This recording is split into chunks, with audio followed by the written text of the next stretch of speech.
Welcome to CXWise, where we share wisdom, insights, stories, and expertise from the world of customer experience. I'm your host, Nathan Bennett, and you're about to hear real-world experiences and practical advice that will elevate your CX game no matter your title, no matter your industry. So, without further ado, let's get wise. My guest today is Brooke B. Sellas, the founder and CEO of B Squared Media. She's a seasoned digital marketing expert with over 15 years of experience specializing in social media marketing. Brooke transitioned from an early career in real estate to serving as the director of special events for the Cystic Fibrosis Foundation, raising awareness for the disease. She's recognized as a top 100 influencer in customer marketing and advocacy. Brooke is also an accomplished author. I can't wait to talk about her book some more. LinkedIn named her one of the top 10 rising stars in marketing to follow. When Brooke isn't helping brands create conversations that connect, she can be found in a New Jersey pasture with her horses or searching for real Tex-Mex along the eastern seaboard. Let me know if you find it. Welcome to CXWise. Brooke, how are you, my friend? I am doing well. That was the best intro ever, and it's so true. You know what? There's a place close by, hole in the wall, great Mexican food. So. Do we want to plug them right now? Will you get a cut? No, I will not, but you know what? Let me talk to them, and then next time I come on, we'll plug them. Okay. But you are welcome to come down anytime for manis, petties, and Mexican. All right. We have talked extensively offline about manicures, pedicures, and so the next time Brooke is on our show, we will both be getting manis, petties as we record. It just has to happen, Brooks. It's happening. And now I'm hungry. All right. If you hear my stomach growling, here we go. One of the things that we like to do is ask our guests what their definition of customer experience is. So let's start there. In your mind, what is customer experience? This is a great question. I like to describe CX much differently than most people. So most people, when you think about CX, you think about rolling out the red carpet for every customer, right? Having a parade and their names on the balloons. In my mind, true customer experience or successful customer experience is more about lessening the load on their side. How can I get them to have to do less things to get to the final goal, which I'm assuming is buy our stuff?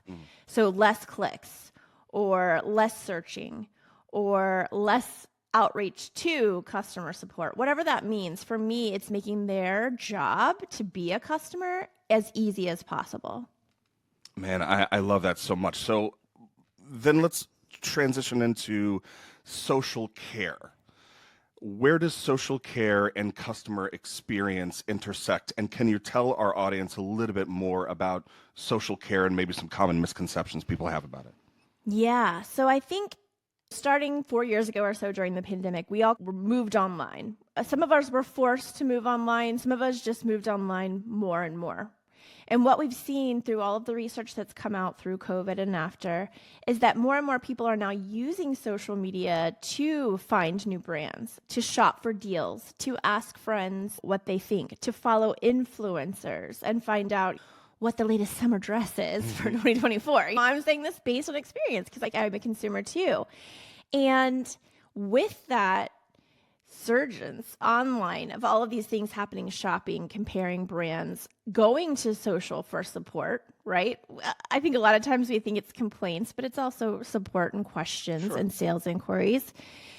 Social care is an integral piece now of CX. And I think what I'm seeing with our clients is a lot of the traditional internal customer support is happening less and less, at least through the telephone. Email still has a lot of bulk behind it. But what I'm seeing with our clients is that more and more they're getting more questions, inquiries, and complaints through social media. So it has to be a part of the CX umbrella. Can you think of any brands that are actually innovating with social care and how they're actually... I love when you talk about it's not just the bad things, it's the good things. So can you think of brands that are addressing those good things that are happening out there? Yes, I will actually name people who are not clients of ours. Okay. But Sephora is a makeup store. They carry many different brands, and they do a fantastic job. If you thought about it this way, Sephora is a makeup brand, a beauty brand, that has, I don't even know how many SKUs. right? How many products they must have because they're carrying several brands and then several products under that brand. So the lift is huge, right? The knowledge base is huge, but they've done such a fantastic job with social and digital of creating chatbots that can answer a lot of those frequently asked questions, which then frees up their human team, which they have agents that you can speak to, and obviously traditional customer support, and allows those people to give the best full amount of attention and care to that customer if it does come to a person-to-person interaction, whether it's digitally, by the phone, email, whatever it may be. They're a great brand to follow. And I think one of the things I want to say too is one of the biggest misconceptions I see about social care is that it's only retention, that it's only handling those support questions. That is absolutely not true. What I found out in my book, excuse me, is that a lot of brands have acquisition questions. So sales inquiries coming through on their social channels, and they don't even know because, like you said, Nate, they're so busy focusing on the complaints. They're not even looking at the good stuff. And guess what also happens in the good stuff? Sales, potential revenue. It's sitting there on the channels. We found, and now this is just with our clients, I did a quick study with our clients when I was writing the book, and I said, how much of the conversation on social do you think is acquisition versus retention? They said across the board, all of it would be retention, and like somewhere between 0 and 5% on average would be acquisition. And what we found was that each one of those clients had at least 20% acquisition inquiries happening on their social channels. At least. That's incredible. Yeah. If you're doing it correctly, it really is the whole customer life cycle in a digital medium, right? So it's attracting them, it's closing them as clients, bringing in that revenue. It's hopefully making them advocates and then bringing them in, loyalty, which then fills the circle again. If you've read Jim Collins' book From Good to Great, he's got the flywheel. My flywheel really puts conversations on social, which is what we do in social care, right? We manage all of those conversations. And that is what propels the wheel on digital. Those conversations happening around your brand, your products, your services, your stakeholders, etc. You talk about how speed is king, but accuracy wears the crown in social care. Can you unpack that a little bit more and share some insights on how brands can establish trust with customers through those effective social care strategies? Yeah, and we all hear Jay Barrett, and we all love Jay Barrett, and he always talks about speed, right? And his report, Time to Win, on speed is incredible. If you haven't read that, it's still very relevant. I would definitely go check that out. But here's what we found in real-world scenarios with our clients. Sorry, just 1 second. I'm trying to. You're fine. Throat's getting like. So when it comes to speed, what we found with our clients is, yes, speed is very important, but there are two really big caveats to think about. One is, I'll give you an example. One of our clients is a luxury appliance brand. And what started happening, we were handling the social care and they had an internal customer support team. We started getting re-escalations on social, which means people have to come back for a second time because they were realizing that on social, our response time, our KPI for response time for this client was 10 minutes. So we were responding within 10 minutes or less to every inquiry that came in. Internally, when they called or when they emailed, sometimes it was taking up to 2 weeks to get a response. You cannot have that big of a mismatch between your online presence, your online channels, and your internal traditional channels. It just doesn't work, right? Sure. People will notice, and then you start to get re-escalations. And again, in Jay's wonderful report, he talks about how re-escalations ruin business, right? This is how people leave the brand. The other thing you have to think about is when you don't have accuracy for an answer, if something comes through that you aren't sure about, it's much better to be slower than faster. Because if you give the wrong information, or if you say, I don't know, because you have to go internally and get the answer from legal or internal support or whomever it may be, it also acts in the way that those re-escalation and ruined business works, and that the customer just starts to lose trust in your ability to represent the brand.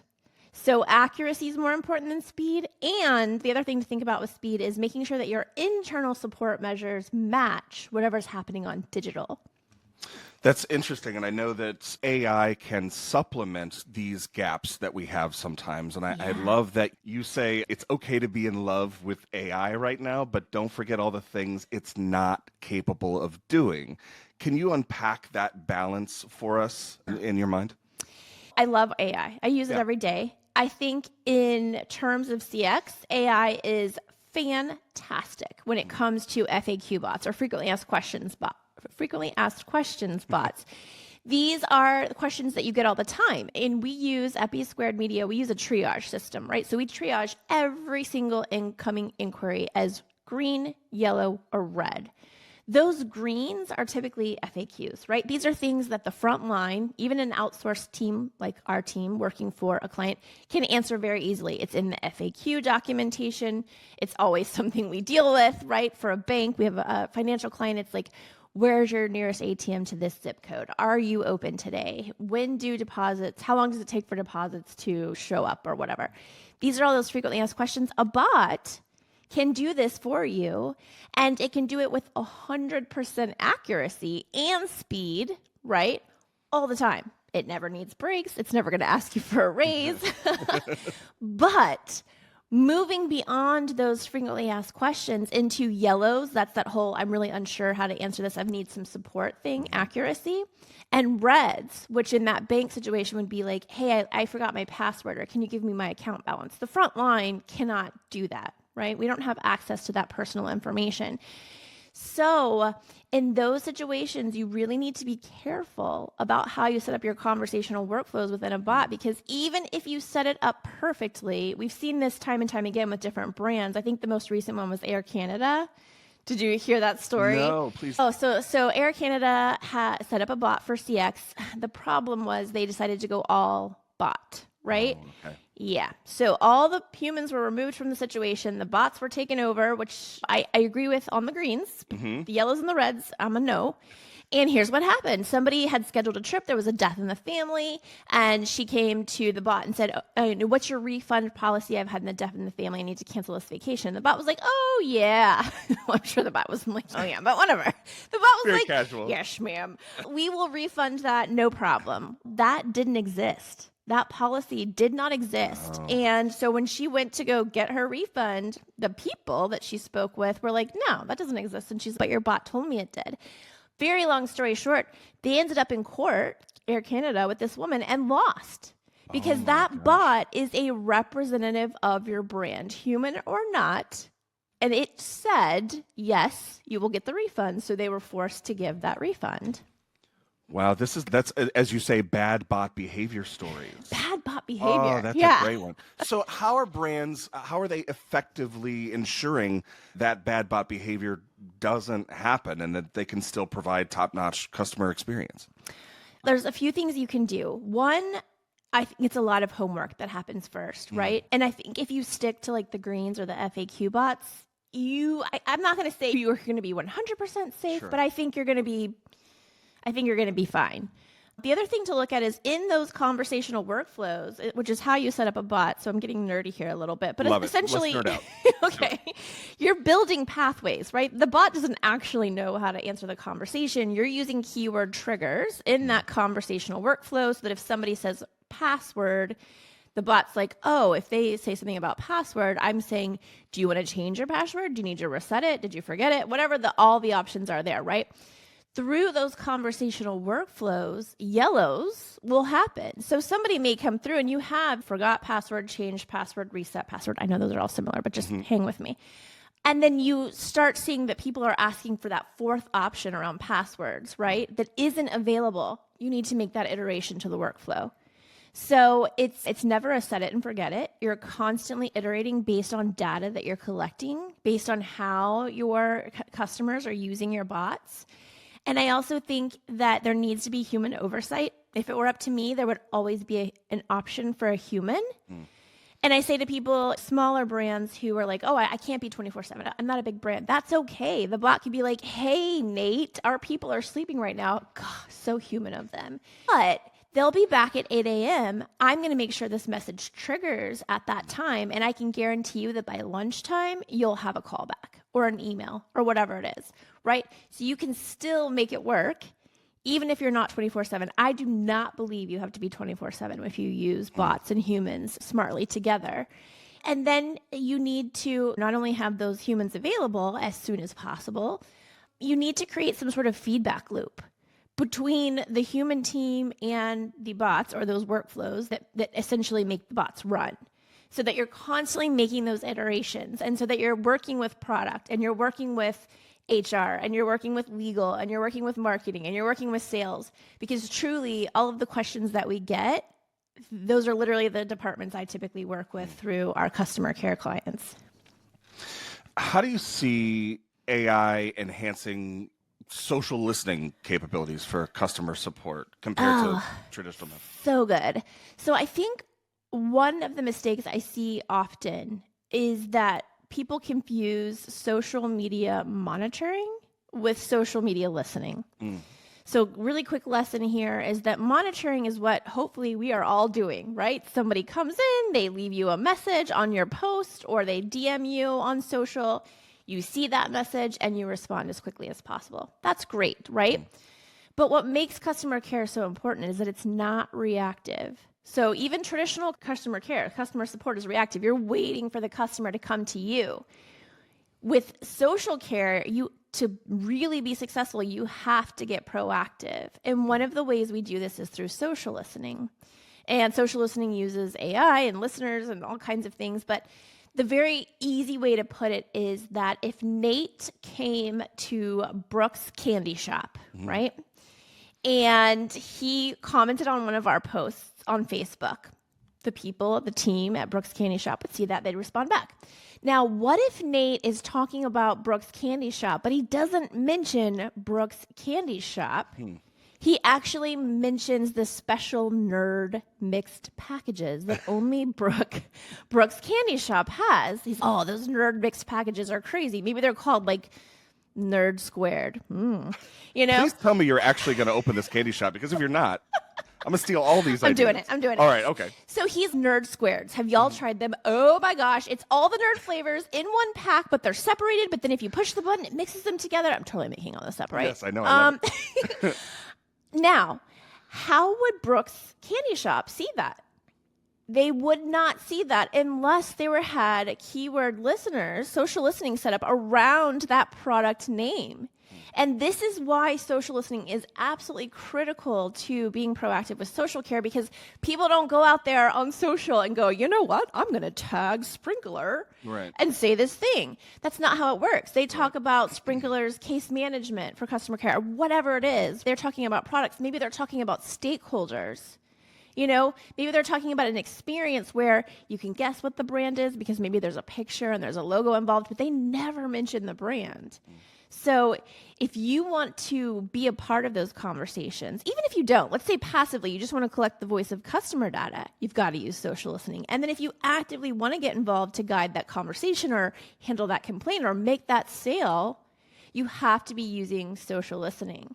So part of what social listening does with AI is sentiment analysis, which is looking at like how people feel about your brand. And I think that's hugely important, because then that leads into the whole conversation of like crisis management and brand loyalty and brand perception, brand reputation, all those things. Sorry, I could go on forever. No, yeah, I love it. But that leads into my next question, which is, how are you seeing brands successfully harness social media to not only acquire new customers, but also nurture existing ones through social care initiatives?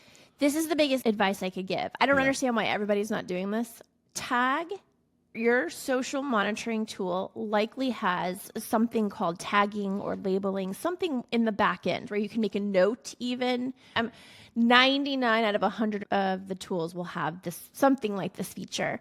You need to be tagging every single one of those conversations that you find, whether it's direct to you or through social listening, as acquisition or retention, right? Because you're immediately able to quantify for the C-suite. And this is literally what we did. We work with Brother International, which is a printer, sewing machine, label maker brand.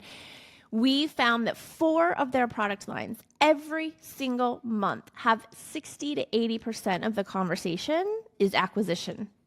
Really? So now what we're doing is we're working on a social selling program with them where we are coming up with promo codes and trying to close those deals right there on that customer's channel of choice. That speed factor comes into play, but so does the accuracy and then surprise and delight when we're talking about, hey, Nate, and if you do buy that printer, we're going to give you this code, and that's going to give you a free ink pack when you make the order. So then Nate's like, okay, let me go do that now because now I'm getting a free, and ink's expensive. Yes. So, gosh, I don't like. How far do you want me to go down this rabbit hole? Keep going.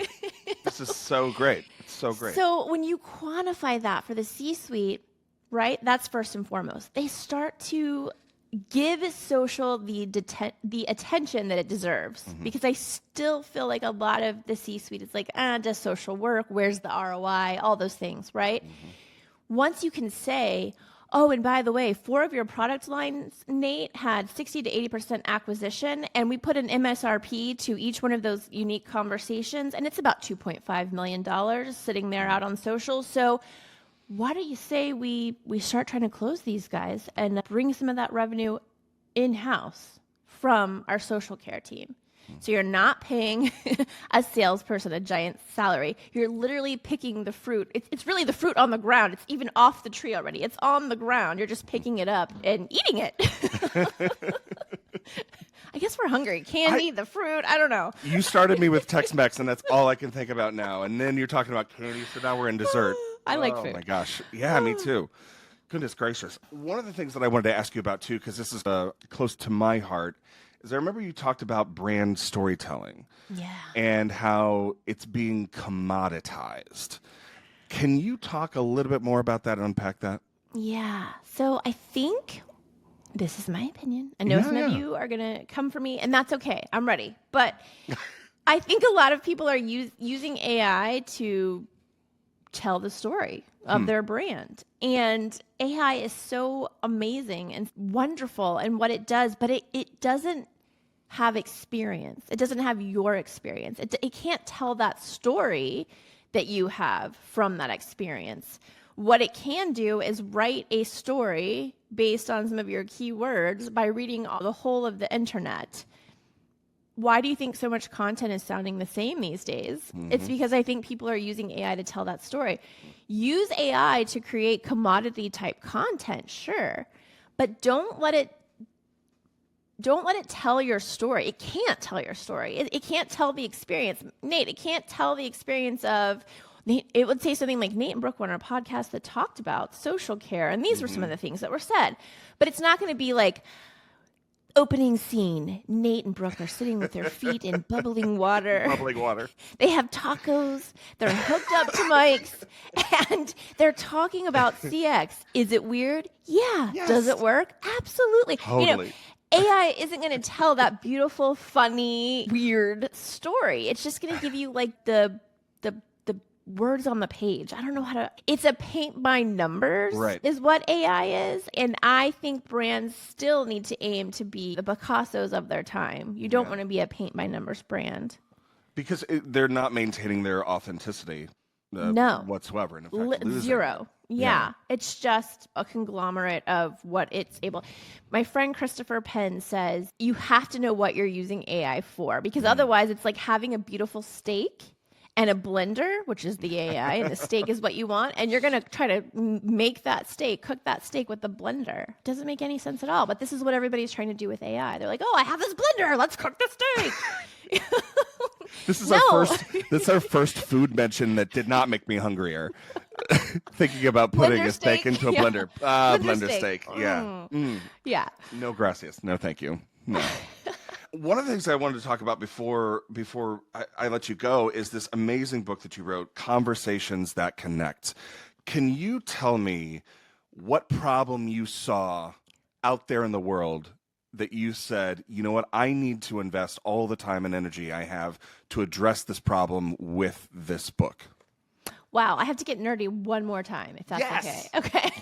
Please do. I started to understand that content was a problem. I know some of y'all are totally going to come for me, but this is what it is. Content is a problem. I worked in nonprofit, and very long story short, I ended up using Facebook to create a first-year event in less than 6 months that raised $60,000. For cystic fibrosis, yeah? Yeah. And people kept saying, how did you do that? How did you do that? Like, how did that happen? I want to emulate that. I had to really think about what we did. And what we did was really through content. So then I looked at this sociology and psychology theory called the social penetration theory. Terrible name, brilliant concept. We'll call it the onion theory because it's also called that. And it basically said, I wanted to know, like, how do we connect? Like, how do we actually connect as human beings with other human beings? And this theory says that we do it through self-disclosure. If Nate and I meet each other and we start having this small talk, right? And then maybe I'll say, what do you do for a living? And Nate's like, I own a candy shop. And I'm like, shut up. I own a candy shop. So we go, those are facts, and then we like each other, and then we start going to opinions. How do you feel about nerds? Oh my God, I love nerds. No, I love nerds. So then we just went from opinion to feeling. Yeah. And so long story short, there's 4 levels of disclosure. It's like peeling an onion, which is why it's called the onion theory. And most branded content, when you look out there, sits in 1 and 2, which are cliches and facts. They never get to opinions and feelings. And guess how you build relationships? Guess how you build trust? Guess how you build loyalty? Opinions and feelings. Yeah. And so content must change. You have to know and use consumer emotions in your messaging, your marketing messaging, and especially on social media, because all the algorithms, you can look out there now, they've all been telling us, and some of them more recently than others, Adam Mosseri on Instagram saying follower accounts don't matter. Yeah. It's the conversations, the affinity that your community has for you. And we've been saying think conversation, not campaign for 12 years now. But finally, people are starting to pay attention. So that's the basis of the book. It really goes into social care, but it talks about it from like a holistic view. Here's how we build relationships. This is the psychology behind why we do the things we do and how it does work on social media also. This is what I did my undergraduate thesis study on. And then part 2 goes into the tactical, and here's literally how you can do it. I love it. And this is a picture of the onion, peeling the onion. I love it. And there's so many other things that I want to get into in this book too. You talk about problem solution benefit. Oh, the sales formulas. Yeah. Can you unpack that a little bit more for us? Yeah. So there's 2 sales formulas that I give in the book. And I'm still studying companies using these sales formulas today. So in more of my recent content through my newsletter and the blog and everything, I've got more examples of this. But essentially, there's 2 formulas that I found most successful brands use to sell on social. And that is still a goal, right? Yeah. Obviously, we're using social because we want to sell. Right. But if we do it in a conversational way, if we do it with our community at the heart of what we're publishing, we can get to conversions. In the book, it's connect, converse, convert. You can't get to conversion until you connect and convert. And the 2 sales formulas that I give with examples are really how brands are very smartly including their community, whether it be like their company. That's the one that I mentioned in one. And the other is there's 2 makeup brands that do this all the time. Sorry, I love makeup, so they're makeup brands. No, me too. But Bloom and Glossier, go look at any of their content, especially when they're selling. When they release a new product, the way they do it is they take all the user-generated content that they've collected about people saying, you need a deodorant that does this. Excuse me. You need a powder that does this. They put all that UGC together in a very interesting way with the sales formula. And then they basically have that link to go buy it right then. And it's crazy the amount of engagement they get on these sales posts. That's incredible. That's incredible. And so smart. So smart. I think that's CX, right? What did they just eliminate? Everything. You're not having to go and say, hey, I really am looking for this product. They've already got that laid out for you. Like, all these people said they wanted this deodorant.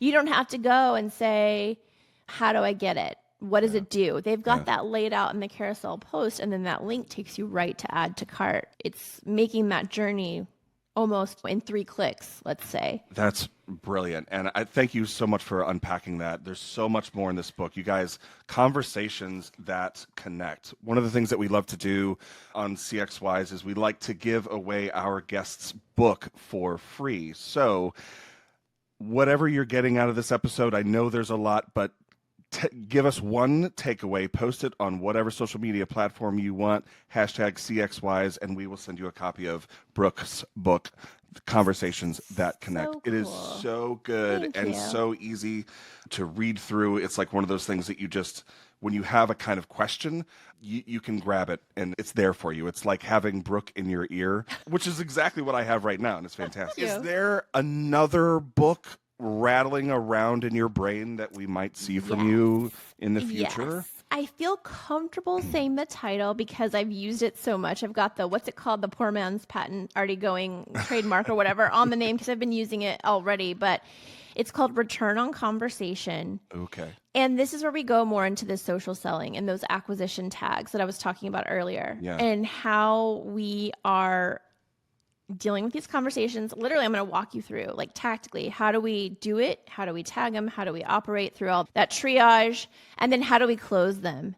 And the coolest thing we're doing right now, which again, I don't know when the book will be out, when this will be ready, but we're building AI that will look at those sales conversations. So when, really quickly, we don't sell just when there's interest, right? Because interest doesn't equal intent. So if Nate came to that printer brand that I mentioned earlier and he said, hey, is this printer compatible with Alexa? He's just asking a question about that product, right? So we would say, hey, Nate, it totally is. Here's a video on how that works. Let us know what you think. Most consumers would go watch the video and not come back. But if Nate comes back and says, oh my gosh, that's even cooler than I thought it was going to be, then we can say, isn't it awesome? Hey, so because you're interested, if you want to know a promo that we have going on right now, or if you use this code 1234 in the next 30 days, we'll also send you a free ink pack along with that printer, or you'll get free shipping. Whatever it is, our AI tool will look at those one conversations. So meaning they showed us the intent. We tried to sell them. How many of them actually used the code to make the purchase? What was that purchase worth? And then the AI will start to tell us what words and promos have the highest probability of closing. So it's like when you use these words and this promo code in this scenario, you have a 10x chance of closing the deal. Wow. That's incredible. So that is what that book will be about. I have no time frame, but I'm really excited about it because we're like in the thick of it right now, gathering that data. Please return to CXWise when that comes out so we can talk about it. It sounds absolutely fascinating. One of the things I wanted to close on is B Squared. Can you talk about the genesis of your company? And I just want to express my admiration for you for having the drive, the talent, the know-how, the bravery, the willingness to make mistakes, to overcome obstacles, to slay the dragons, to get your company up and running. Can you tell us a little bit about the story behind why B Squared? Yeah, it's in the book. We just turned 12 in May of this year. And Happy birthday. Thank you. And it really came from that CF event. So when we had that event where we literally made $60,000 off of, this was before Facebook had pages or advertising or any of that, I was so struck by that. I knew there was a there with social, like a business case for social. So I decided to work in social, work on my ideas, look at the social penetration theory and how we actually connect, and worked for someone else, then started B Squared. And it was the same thing over time. You know, in the beginning, we were just a social strategy company. Then people were like, no, actually, we hate posting. Do it for us. So we flipped to that. And then we started hearing like 8 years ago, hey, I don't want your content because we have an in-house copywriter and creative team, but I want you to talk to people. Or they would call it like engagement management or community management or social moderation. Nobody was really calling it social care 8 years ago, or social media customer care, or social media. None of that existed. But I kept hearing clients ask for this thing. So I was like, we got to build this thing. We got to do it. And that's how we started doing social care. We beta tested it for a year with that luxury appliance brand and then came to market. We've been doing it, publicly for 6 years now. And we've had 0 client churn since we've launched. Because That's I think amazing. people see the value of social right away. Yeah. They see that they're retaining customers, but they also see that acquisition piece. And I think it's just pivotal to having the C-suite understand how important social media is, finally. Brooke, I have taken up far too much of your time. You've been so generous with your wisdom, insights, stories, and expertise.